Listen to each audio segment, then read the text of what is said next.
verse 27 says, unlike those other high priests, he does not need to offer sacrifices every day.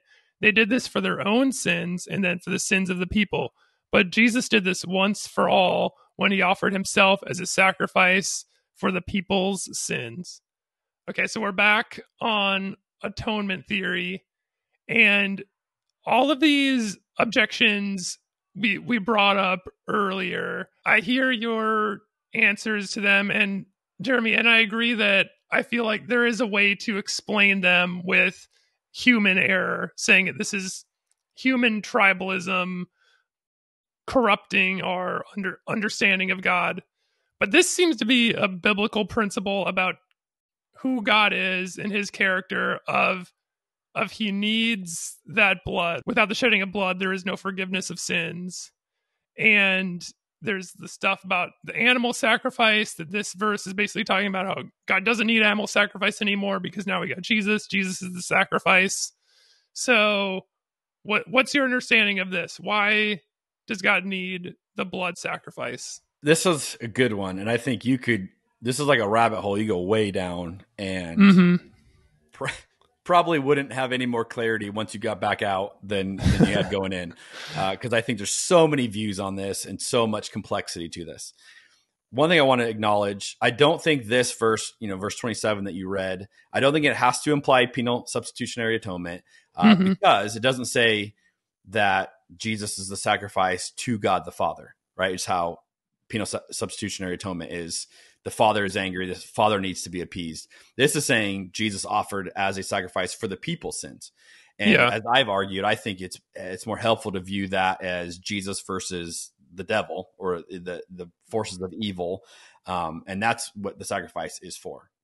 But this is weird. And I think blood is weird in Christianity on so many levels because, you get to like John 6 and what Jesus says about drinking his blood, and a whole bunch of people left, and it's still weird. And they thought the early church were cannibals. I mean, blood in the theology just gets bizarre. I was reminded of, we got an email from Perry, one of our listeners to the podcast, and had a great insight onto this topic as we touched on this earlier. And we saved this because we thought this fits really well into what we're talking about, into Jeff's question. So I want to read a way that Perry explains this that I think is actually a very helpful way of looking at it. Perry says this: as a parent, I love my kids and I want a healthy, trusting, gracious relationship with them. Yet when they choose to make choices that violate or go against that, I am forced out of love to hold them responsible and sometimes enact rules with consequences in order for them to learn. I, as a parent, don't want to do it that way because that is not my desire. It's that sometimes, because of the nature of the kids, you do have to either have them face natural consequences or enact a consequence that may not happen naturally in the present, but would occur in some form in the future in a much more significant and harmful way, in order for them to recognize the value and need to do things differently, especially as they mature. I think that speaks to the heart of God. Now, again, on this point, I totally agree. As a parent of 5 kids, there's lots of times, I've said to our kids, like, hey, I'm your consequence right now. Once you grow up and you're 18 and you do this, I won't be your consequence anymore. It'll be the world, and it'll be far greater than, I'm just trying to teach you a concept here. So that's what I think Perry's getting at. Then he says this: as Galatians 3:19 says, the law was given because of transgressions, which are consequences of sin, until Jesus came. I don't think that's what God wanted, but as Jeremy said, he keeps his rules, and due to his nature of love and a desire for what's best, enacted laws and atonement systems as a means of teaching and directing them back to him should they choose, and that would have avoided the need for sacrifices in that way. So I do feel, and this is a concluding point, it is entirely consistent that God commands them sacrifices, yet does not want them. I think it's actually really well said because this is what we find even in the Old Testament. We've talked about this, but Psalm 50, 13 and 14. Do I eat the meat of bulls, says God? Do I drink the blood of goats? Make thankfulness your sacrifice to God and keep the vows you made to the Most High. God's like, you think I eat this? You think I drink this? Like, it's not for me. Isaiah 1:11. I get no pleasure from the blood of bulls and lambs and goats. So I think there is a huge element of the sacrificial system that wasn't ever for God. It was for the people. And I remember Rob Bell, who may he rest in peace after John Piper excommunicated him from Christendom. Yeah. Rob Bell had a great, way of looking at this, where he actually said that the sacrificial system was God alleviating the cultural pressures they had, so that rather than constantly trying to do more, God was limiting what they had to do so that they wouldn't keep going on and on trying to superstitiously figure out, how to appease God. And I think that's a helpful way of like, this is for them. This isn't necessarily for God. Now, why did blood have to be shed? Hebrews, again, you referenced verse or chapter 9, which we're going to get to it again. It does seem to imply there's something about blood, which I'd go back to. We find elsewhere that there is life in the blood, that concept. And so I think this is a matter truly of Jesus giving life freely and willingly in exchange for any claim that evil had against us.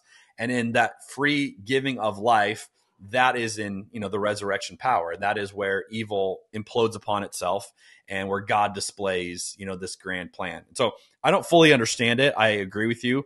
It is a little bit weird, but I think probably most of what we see of the sacrificial system was probably for the people more than it was for God. And I think if you approach it from that point of view, it offers a helpful framework to kind of figure out what's going on there in the big picture. Again, like it seems to make like so many like long passages of the Bible where it's going specifically into like the way you're supposed to dissect the bulls and dip the horns in the blood. And a significant portion of the Bible is just specific instructions for how to perform a ritualistic blood sacrifice.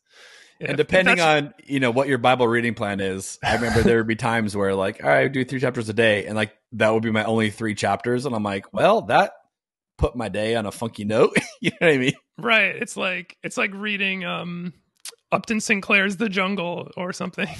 Or an expose on factory farming. Yeah. There's certain things you read, you got to be in the right headspace for it. And if that's all you're reading of the Bible, which is why, a little plug, I have a Bible reading plan that I adjusted from another guy that is 5 chapters a day, and it spreads it out 5 different books, and it allows you to see the forest and the trees, Jeff, because you see a little glimpse of all the Bible. So that's why I encourage people, don't do a Bible reading plan that really don't read it straight through, because that's where most people get way bogged down when you get into this stuff. But keep a view of Jesus at all times, and if you do that, it makes the rest of the Bible easier to follow.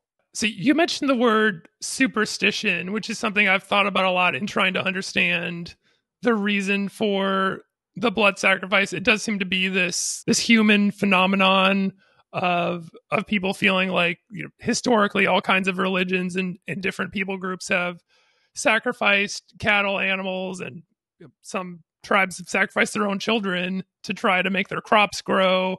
Or like the Mayans did human sacrifice because they believed it made the sun rise.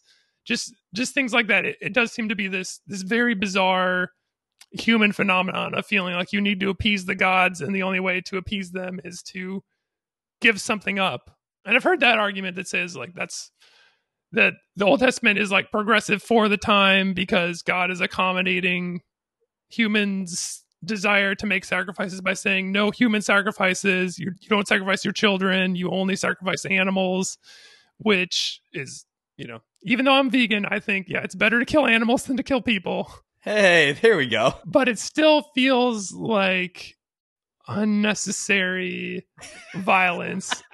And again, I've also heard some theologian, I wish I could remember who it was, trying to explain the whole idea of God never wanted sacrifices. This was kind of making an accommodation for the people because they wanted to kill animals anyway, because they wanted to eat the meat.